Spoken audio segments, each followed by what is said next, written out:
I thought Dr. Lang's talk was fantastic. It's one of the best I think I've ever heard, and I learned something new, things that I didn't know about. Well, I have the hot topic, and why do you think caregiving is a hot topic? Can anybody tell me why it's called the hot topic for this morning? Anybody? Well, I'll answer that. I think it's a hot topic because it's a topic that's not discussed very much, and certainly not in clinic.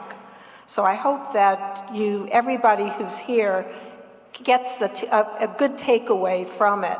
Raise your hand if you're a caregiver, or if you don't consider yourself a caregiver, if you're a family member of someone with Parkinson's. Raise it high. Okay, thank you. So there's a substantial number of people in the room who obviously are not the family members, so many of them are people who have Parkinson's. And they might be wondering, am I in the wrong room? Why am I here? At this talk, did I step into the wrong place? So I want to just tell you a little something quickly about an experience I had. A few years ago, I actually developed this talk at a symposium when I worked at Duke Hospital Medical Center. I developed the talk for a breakout caregiver session. And people were coming into the room, and I noticed a couple came in. It was for caregivers. I noticed a couple came in, and the gentleman obviously had Parkinson's, and I ran over to them and I said, this talk is for people for caregivers. Are you, sir, are you in the right room? And he said, oh yes, I wanted to be here. I selected this session because I want to know what my wife is going through. I want to know about what it's like for the caregiver, and I want to learn about that. And so I try to remember back, because I've never given this presentation to a whole group of people with Parkinson's and caregivers. So I hope that the people in the room that have Parkinson's can at least relate to some of the things. I hope it'll have some level of importance. But if you're not so sure about that and you're a little skittish, you have time to make a quick getaway. Okay. So why don't we get started? This is the topic is caring for the caregiver. And why don't we begin? See if this, oh good. Excellent. Okay, so our objectives for this presentation is to explore the common emotional reactions to caring for someone with Parkinson's. So it's not a very academic discussion or presentation. It's really things that I've read and learned about in talking to many, many, many people with Parkinson's and their family members for many years. So we're going to talk about emotional reactions to caring for someone, some tips for coping, and how to get help. Okay, why is this, again, why is this a hot topic? Why is this important to have at this symposium to take, a half hour of your time? Well, caregiving is critical to the care of the Parkinson's patient, to their well-being. So, we always hear things and we learn things about caring for someone with Parkinson's, but your role as a caregiver is directly tied to your loved one's well-being. It's a big responsibility, and as you know, Parkinson's goes on for many, many years. So, there's a lot of responsibility for it. And the big takeaway, if you hear anything, the main thing about this presentation is that your health is directly tied to your loved one. Your own health, caring for yourself is one of the most important things you can do to really care for your loved one. Okay, so we're going to talk about feelings, not something that's brought up a lot in the clinical setting. Especially for people who've been together for many, many years, whether it's a adult child caring for a parent, or if it's a couple, people who have been together for many years, especially if it's been a good relationship, a loving relationship, it's sad to see somebody you love suffer. And a lot of the things we're going to talk about, it goes both ways. So for the person with Parkinson's, I know sometimes people have said to me who have Parkinson's, I hate to see my wife go through this. Things like that. So a lot of the things we're going to talk about, it goes both ways, that this isn't just for the caregiver. The emotional reactions that people have on both sides are totally natural, and they often mirror each other. So, things that we'll talk about, it's not just the caregiver, but the person with Parkinson's often goes through a lot of the same emotional reactions, and they can be happening at the same time or at different times. Okay, so I'm basically naming, just to keep it simple, 5 different emotions. And the first one we'll talk about is anxiety. Is there anybody in the room who's never experienced any anxiety? I guess you all have then. Okay, totally understandable and natural. It's worrying. It's at some point maybe feeling, nervous, worried, maybe stressed out, overwhelmed. And, as time goes on through this many years, there's more tasks that the caregiver, the family member often takes on. So there could be a feeling of just being overwhelmed. There's too much to do. Sometimes it can manifest in almost a physical reaction, like starting to feel shortness of breath, and almost a feeling like, what's going to happen? When is the shoe going to drop? Like something terrible might happen. Panic. The second emotion, and this is very important, and as Dr. Lang pointed out, depression is something that is common in the Parkinson's population. But it also can be prevalent for caregivers, particularly who are over time maybe are overwhelmed and caring for somebody without any help. So this is just a brief list, and it's just a few things that I've named here of different signs of depression that can exist. Obvious ones: feeling sad. Loss of interest in things that someone is normally very interested in, crying, changes in appetite, either too much eating, too little, too much sleeping, not sleeping, loss of motivation or energy, feeling hopeless, and in the extreme, thinking about death or suicide. So there's a whole range of possible signs, but there's no way that someone would just be diagnosed with a depression if they have, 1 or 2 of these things, or if they have a day or two where they experience these things, because we all do. Everyone has, feels sad and, experience these things at one time or another. It's when you can check off several of these things for day after day for a couple of weeks or more, that it can be something serious going on, and it really needs to be taken up with your doctor or a mental health professional. The third emotion I'm talking about is anger. Okay, if I had to say what is the single most common emotion that I've heard, particularly caregivers, say in all the years I've been working with people, what do you think it is? The single thing that people feel blank about. It's right up there. Frustration. I think, Parkinson's is, if nothing else, it is a very frustrating disease, because of all the things about, the slowness and, everything entailed. But people will admit, they don't talk about a lot of other things, but usually people, both sides, will talk about being very frustrated. It's a little safer thing to say than I'm furious, right? Or I'm depressed. So people will admit to being frustrated. It can turn into irritability. They're very frustrated. Just becoming easily annoyed over something that wouldn't ordinarily be a big deal. Feelings of powerlessness. And sometimes feeling that your loved one may not be living up to your expectations.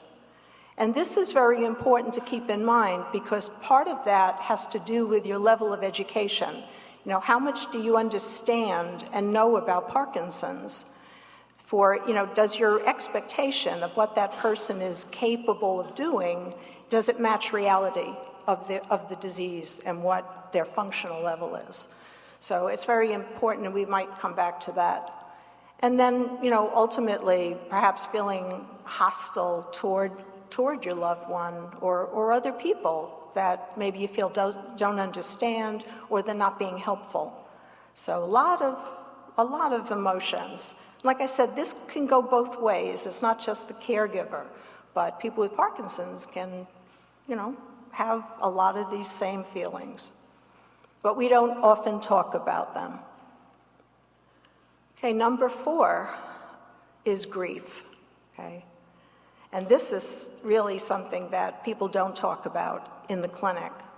But when I would meet with people, I would talk about it, because especially people who've had Parkinson's for many, many years and have gone through a lot of significant changes, there's grief.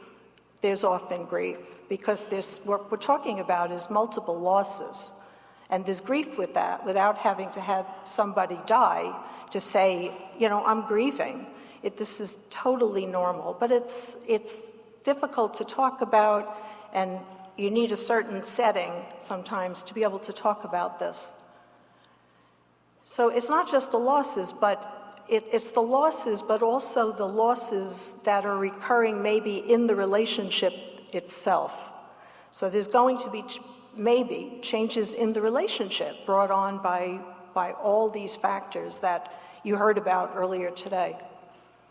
Feeling disappointed, maybe about what I call lost hopes and dreams, things that you imagine doing, that you would, maybe vacations and things like that, how your life would be. This hits people in older years, so it's hitting a retirement population very often. And, there's that dream, what are we going to do in retirement? Whether it's travel or visit the grandkids or, whatever, being active and hiking, or there might be certain things that you have a dream in mind, and that might have to be altered. And people are usually experiencing some of this. Maybe feeling upset about social life. How can it change your social life over years? People have told me that they've learned who their real friends are. Friends sometimes drop away for all different reasons. And maybe for younger people, disappointment in your work life. People who are middle-aged, maybe the sandwich generation, taking care maybe of an older parent and taking care of, young children. So that, that can affect younger people, of course, as well. And the 5th one, we can't not talk about guilt, right? Guilty feelings, feeling like you haven't done enough. Maybe feeling like you shouldn't be enjoying yourself because, she can't enjoy herself. She doesn't get out. Well, I'll just, I need to be there and stay home too. Maybe having bad thoughts and feeling guilty about having bad thoughts. Feeling regret. A lot of people who are older have been remarried, maybe 2 times, 3 times, maybe more. And something that always stands out to me, in working as a social worker, is talking to people about, well, what is your relationship like? What have you experienced before? What prepares you for this?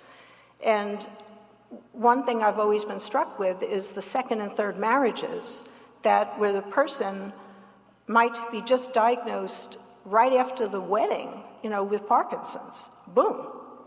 Here they are about to begin this new marriage together, and Parkinson's has hit.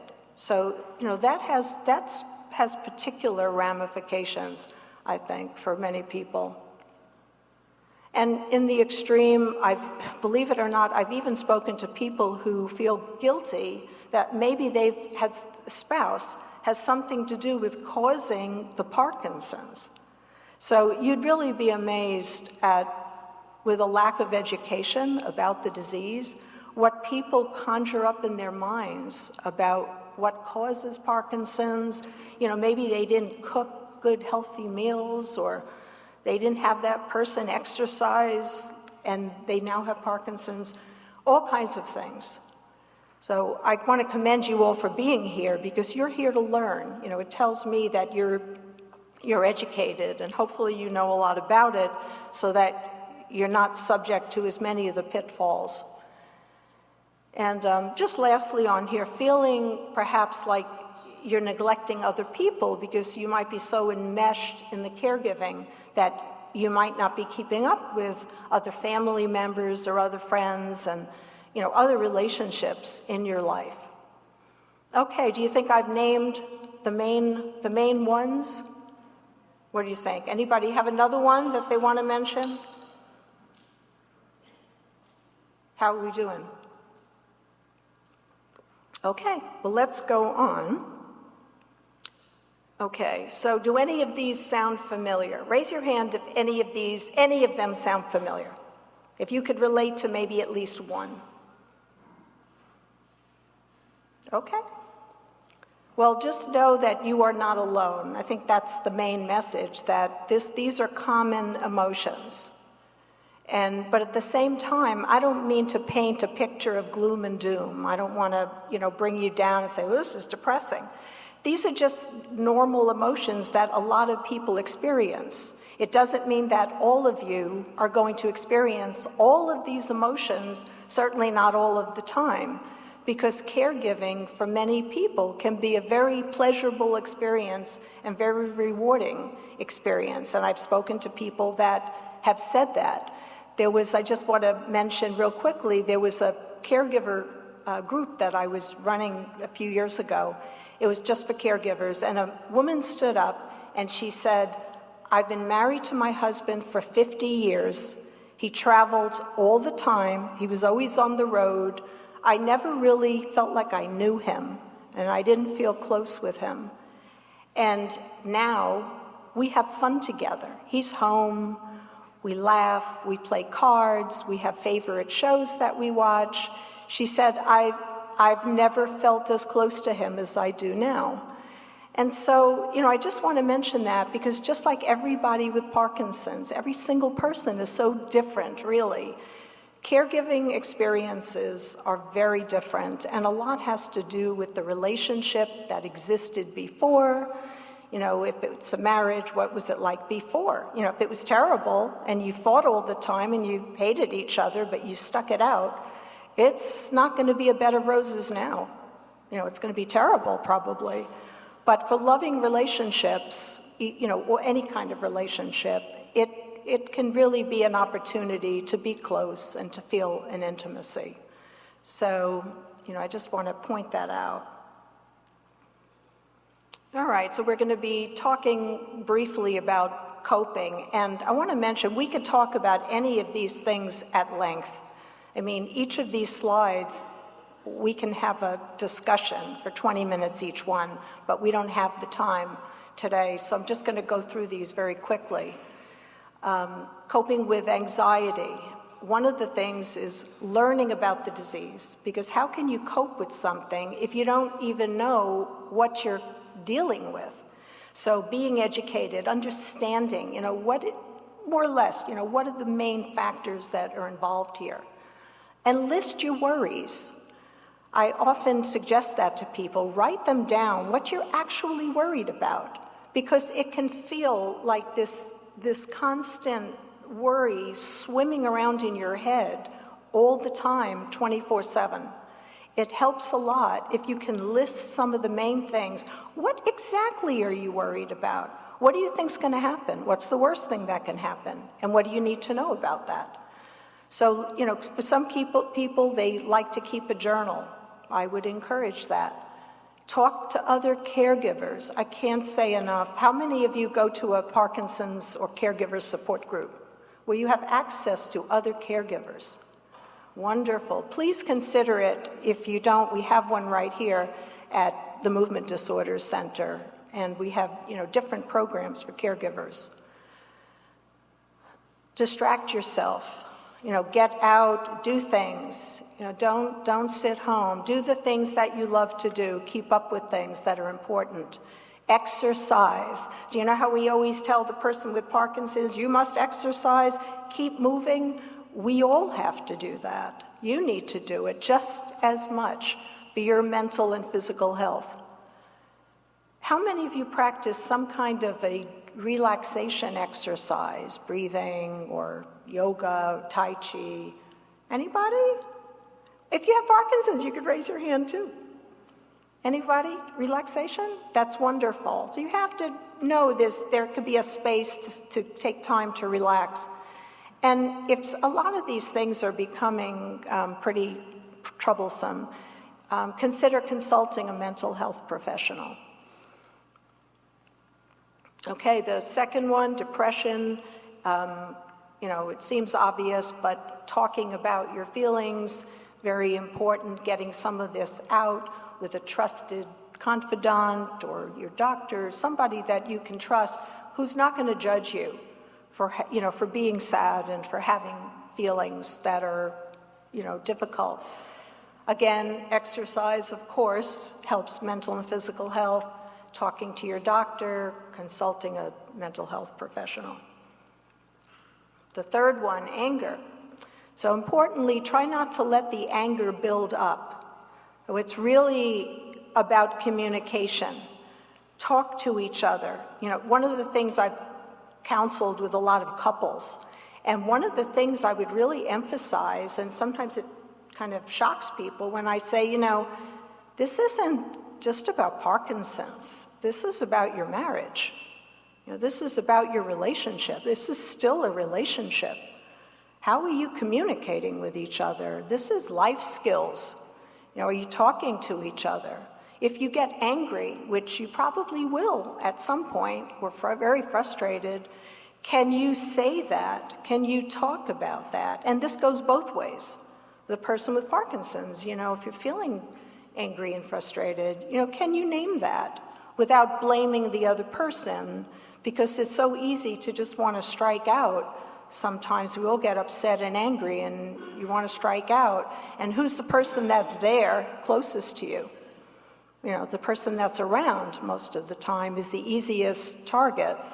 But talking about it, I feel, using I messages, I feel angry when you say this, or I feel so frustrated that I can't get dressed by myself this morning, or whatever it is. So talking to someone that you trust, again, maybe keeping a journal, and considering the expectations, that word again. What do you really expect from that person, and is it realistic? Is it realistic to have that caregiver, let's say the spouse, helping you, doing everything all the time when they can't get out? If you really, let's say you need help with personal care, can you, then accept maybe a caregiver to come in? That's just one example of so many that we can talk about. Or, are you functioning at a level that, does your spouse think that you should be doing other things and maybe you can't? So expectations. Can you forgive? If there are words, if people, someone loses their temper, are you able to forgive? We all, that's something that's very difficult. We all sometimes need to practice forgiveness. And focus on the present anger, because we can all think of things, oh, she always does that. I hate when she does that. Going back 20 years when she talked to this one and, whatever it was. But try to keep it in the present time. Focus on what you're upset about or needs to be discussed now. What's going on now, not what happened 10 years ago or 20 years ago. Grief, coping with grief. Again, allow yourself to grieve for the changes in your life. Don't isolate yourself. And perhaps make a new plan. We mentioned that there was all these changes, and maybe things that you looked forward to, that you really had your heart set on, maybe that's not going to happen. But what can you do?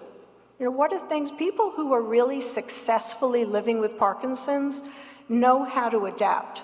I think adaptability is really key to success. If you can live successfully with this disease, both ways, it's an adaptation. What can you do? People are going on cruises that are for Parkinson's. So, naturally, this would take into account some of the limitations, so to speak. So what can you do differently? Can you take up a different hobby? Let go of the past and take on something new that could be something you've always thought about doing, and maybe because you weren't at home or retired, you couldn't do it. What can you do? Talking to a trusted friend or your pastor, religious leader, about some of this grief. And again, consider consulting a mental health professional, because that's not a sign of weakness, it's a sign of strength to do what you can to be successful. And the last emotion, coping with guilt, obviously try to let go of your guilt, because most likely you're doing the best that you know how to do. And accept that you're doing the best that you can. You can make a new plan for tomorrow, but up until now, why beat yourself up? And person with Parkinson's as well. You're probably feel like you're doing the best that you can, but you can always go forward and make a new plan to do better if you want to. And it's okay to make time for yourself. That is, if there's no other take-home message from today, from me, it's that. Make time for yourself, because it goes back to the same thing we talked about at the beginning, that your loved one's well-being is directly tied to the care you give yourself. So you're caring for, your loved one if you take care of yourself. It's really true. It's really how it works.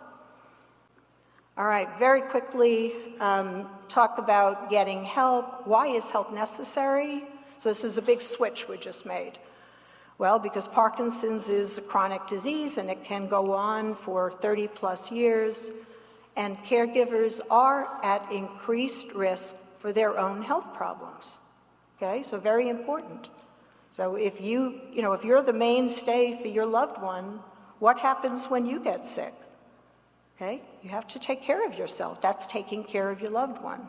And what is your backup plan if you get sick? What is your backup plan?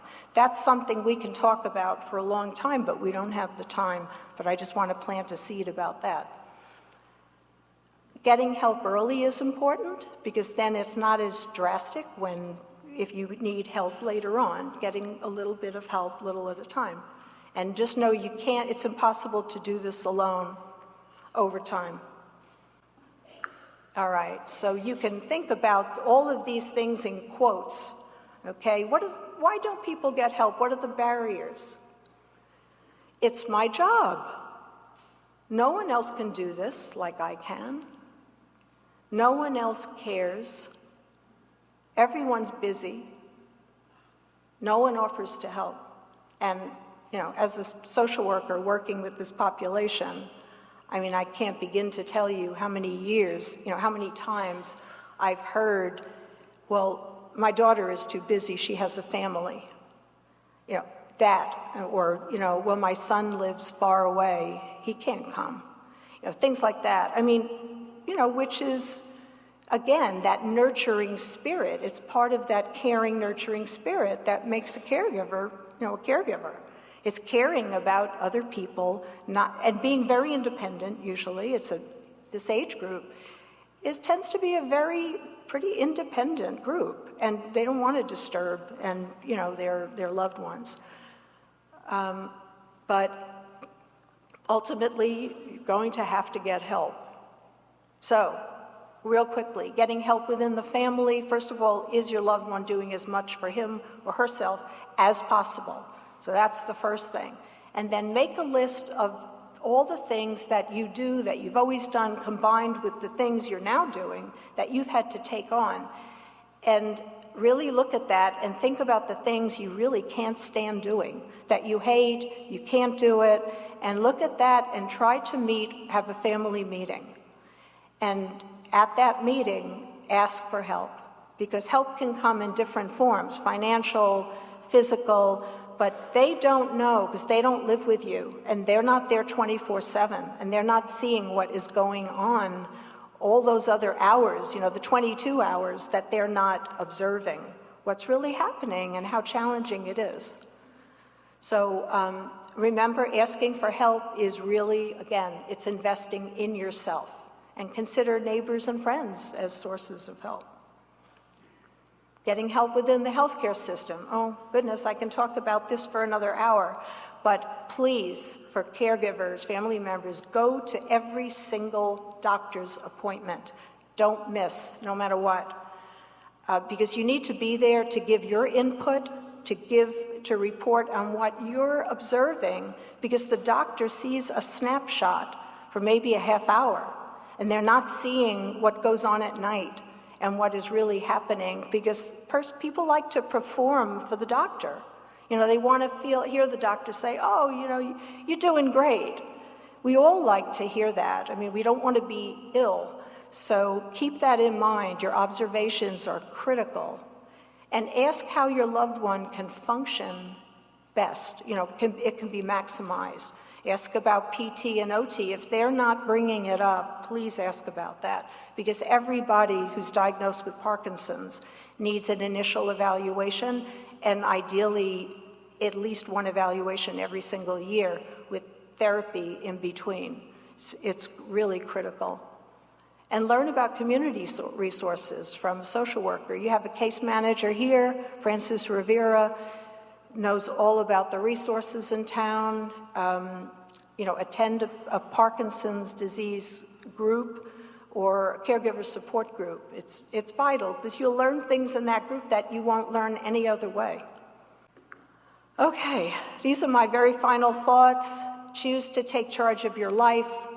Do not let the Parkinsons take the center stage. Honor, value, and love yourself. Seek and accept help, and be specific about what you actually need. Stand up for your rights as a caregiver, and become your own advocate. Those are some resources you can see. You can talk to Francis about those. Elder care options, there's Medicaid, some free care for people who qualify, the VA, home health, adult daycare. Okay, thank you all.